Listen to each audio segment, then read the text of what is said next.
नमस्कार, आपण पाहताय लोकराज्य न्यूज 24। पाहुयात महत्वाची बातमी। शिरूर तालुक्यातील रांजणगाव, गणपती, खंडाळे आणि पिंपरी दुमाला परिसरात चोरट्यांनी शेतकऱ्यांच्या ठिबक सिंचन साहित्यावर डल्ला मारलाय। आधीच निसर्गाची अनिश्चितता आणि वाढत्या उत्पादन खर्चामुळे संकटात सापडलेल्या शेतकऱ्याचं यामुळे हजारो रुपयांचं नुकसान झालंय। चोरट्यांनी रात्रीच्या अंधारात शेतीतील पाईप कापून नेल्याने उन्हाळी हंगामातील पिकांच्या सिंचनाचा प्रश्न गंभीर झाला असून परिसरात संतापाचे वातावरण निर्माण झालंय।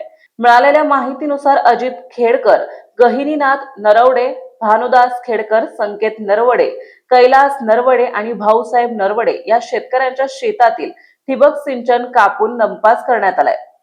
सकाळी शेतावर गेल्यावर हा प्रकार उघडकीस आलाय। उन्हाळी पिकांसाठी कर्ज काढून बसवलेली ही यंत्रणा चोरीला गेल्याने शेतकऱ्यांसमोर आर्थिक संकट उभं ठाकलं आहे। खते, बियाणे आणि वीज बिलाच्या खर्चात भर पडलेली असतानाच आता सिंचन साहित्यासाठी पुन्हा नव्याने गुंतवणूक कशी करावी असा प्रश्न या बाधित शेतकऱ्यांनी उपस्थित केलाय। परिसरात यापूर्वीही कृषी साहित्य चोरीच्या घटना वारंवार घडल्या आहेत, मात्र पोलीस यंत्रणेकडून ठोस कारवाई होत नसल्याची भावना शेतकऱ्यांमध्ये आहे।